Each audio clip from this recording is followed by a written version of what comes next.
Hello everyone. Hi guys, nice to see you. To everyone who saw my last upload last week, thank you so much for returning and continuing to watch me. And to all the new guys, thank you so much for being here. My name is Ida. I'm an artist. I basically do draw for a living, and I started channel to help others who want to draw or who wants to become like full-time artist. It's not the easiest journey, and I encountered a lot of struggles while trying to do my own thing. So I really want to teach, and I really want to help others in this journey. Also, thank you so much for everyone who left the comments last week. It was so sweet to read all of them, really encouraging too. Trust me when I say it, sitting home alone in your room and talking to yourself, it is awkward. It feels weird, and I feel really lost and confused, especially since I just started. So reading your words of encouragement afterwards was super wholesome. So thank you so much guys for that. I really appreciate it. And today's video is gonna be about the two things. First thing, we're gonna discuss the challenge, the art challenge for month of September. And the second thing is I'm gonna give you some quick tips about sketching in general. So if you're new to the art community, the way the art challenges work, basically you have some type of challenge. In this case, we have Sketchember, which means for each day of the month, we will have to make one sketch per day. Usually with those challenges, you have some kind of prompt list, which tells you what should you draw per day, but also you're welcome to just sketch whatever you want. In this case, Sketchember, it doesn't seem to have some higher group or organization or any community around it. And it really feels like people just randomly make their own prompt list. And I found really cool one made by 90 Art on Instagram. I will drop the link to this list below, and this is the one I'm gonna be doing as well. So I highly encourage you to try this one, especially since it's so friendly for everyone, regardless if you're beginner or if you're advanced artist. I think it's a really interesting list. It's animal edition. You have to do one animal per day, and the selection is just insane. You have some super known animals, but you also have some animals I genuinely never heard about, and I had to really research, and I was like, oh my god, I don't know animals anymore. I love the nature, I love the world, I do watch so many documentaries about them, and I just had no clue what some of those are. So I highly encourage you to do this list. It's really fun, and I will be doing this one as well. And just a quick side note, what you see in the background is actually my day one of this challenge, and you may have noticed it's not September yet. That's right, I did start a little bit ahead of time for two reasons. Reason number one, I really wanted to have something to show you guys while I ramble for a bit. And the second reason, I will be leaving to home at the end of the month, and I just won't have access to my drawing equipment, and I kind of wanted to have this challenge finished before I go. So I will be doing more than one sketch per day as well. So I hope you guys can forgive me for this, cheating a little bit, if I can say that. So let's start with what is sketch. Sketch, according to Merriam-Webster dictionary, is a rough drawing representing the chief features of an object or scene, and often made as preliminary study. This is very traditional definition of the word sketch, and I think we may expand a little bit on that. And that brings me to my first tip about sketching, which is define your goal.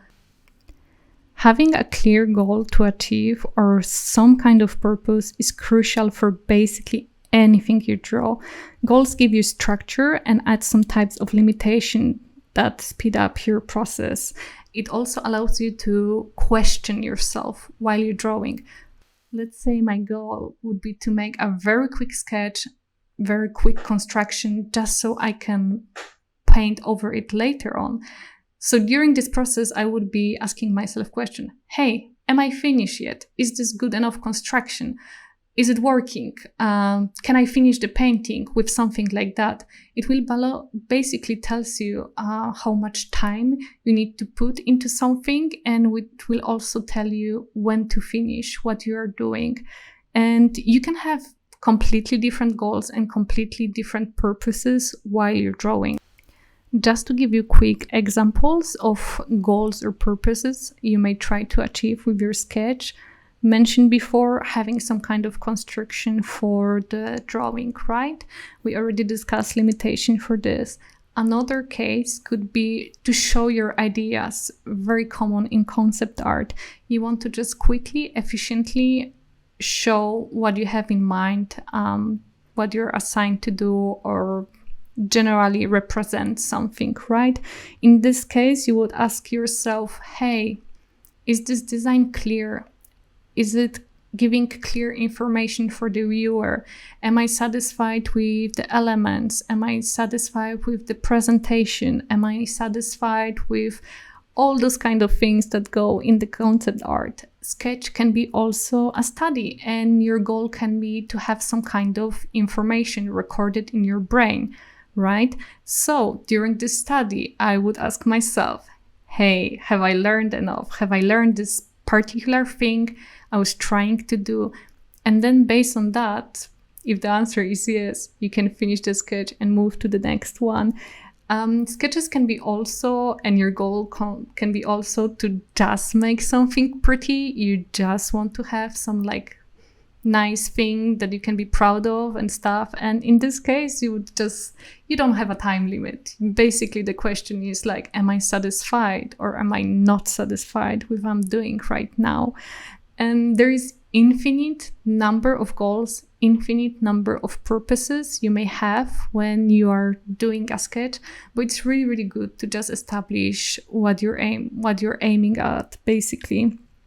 And the purpose can be also to have fun, and you could just experiment a bit, and you could just do whatever. I often do those warm-up sketches whenever I'm starting at the beginning of the day, just to draw anything, just to get used to the movement of my hand, etc. And they don't have any goal other than for me to get used to the drawing itself. It doesn't have to be pretty. No one ever will see those sketches, but make sure that you do have a goal, so it's just easier for you to know when to stop. And for me, with this challenge, I will basically have 3 goals. The first goal would be to learn to treat this challenge as a daily studies for me. I will be learning a new form, new animals. I'm not only aiming at learning how to draw a particular animal, but I'm also aiming at learning something about this animal. So probably while I will be drawing, I will be also listening to some cool animal podcast or whatever. The second goal would be for me to make illustration pretty, right? That means I won't have time limit. I will be going until I am satisfied with my effect. And the third one is to have fun. And for me, that means I want to try kind of new technique. I want to try experiment a little bit with what I'm sketching, with what I'm doing. So those will be the ones I'm going to follow. And for the next videos, I will be carrying on with those goals and commenting on those goals as well. And the next tip I would give you is to treat the sketch, treat your little drawing the same way you would treat a full painting. What I mean by that is, do not limit yourself. We are very used to see the pro advanced artists that basically pick up the paper and they draw, and the first line they put on the paper is perfect, and in 5, 6, 20 seconds they already have something amazing. We are studying here and we don't need to do that. What would I advise you is to use as many layers as you want, reduce the opacity of the layer before, draw on top of it.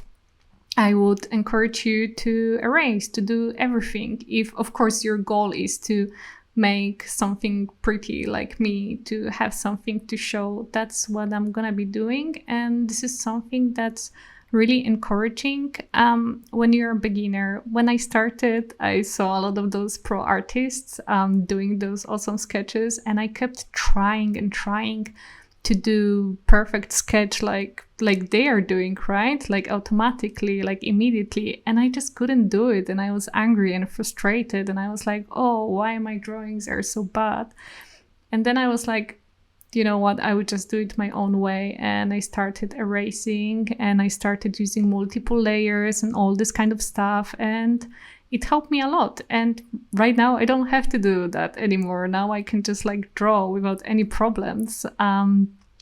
But yeah, when you're a beginner, I would encourage you to like use the resources available for you to have a better outcome of your work, because it will give you a little bit of happiness boost, right? When you're happy with your work, you will be happy with your drawing and you will feel better and you will feel good. So I do encourage you highly to just treat it the same way you would treat the illustration. No limits for you, just focus on the goal that you have. And the very last tip I would give you for this video is to focus on difficult parts and practice them separately. For example, drawing an animal eye may be extremely difficult, or drawing a paw or like a cat. It's kind of hard, especially when you're new to drawing animals and sketching in general. So I would highly encourage you to just make a page separately and practice those things, not as a full drawing, but just focus on those little elements. So when you are drawing a full animal, you are not being overwhelmed by all those things that are happening. It's just much easier to kind of be prepared, right? To warm up before a big battle, or however you want to compare it to. So yeah, I would highly encourage you to practice just difficult stuff. I myself have struggles with drawing textures. So before I draw, I make those little boxes, and in them I do draw fur or scales or feathers or anything that I find difficult. I do practice it separately instead of focusing on the whole drawing that is big and overwhelming. So I do encourage you to just do the same. Trust me, if you do a couple of separate studies like this with focusing on those little things, it will improve your process, and it will be a little bit easier for you to tackle the full sketch later on. And for today, that would be all the tips I have to give you. I will try to make a tutorial for beginners this week, and I will try to do a sum up of my challenge towards the end of the month. So I do hope you guys found those tips useful. I hope you liked the process in the background. I hope you liked this video. I'm sorry I was stuttering a lot, but for some reason it was extremely difficult for me to record today, and I didn't want to give up. I really wanted to upload this video before September starts, so anyone can join the challenge. So yeah, I'm sorry for bad quality. I will do better, I promise. I'm also learning how to edit stuff, so it's a bit prettier and easier in the future, and more useful as well, right? I'm trying to learn how to edit to make some kind of flashy, inviting tutorials as well. So yeah, stay tuned for more, and thank you so much guys for being here. Thank you for all the comments or the likes, all the support. I really appreciate you. Thank you. Bye bye.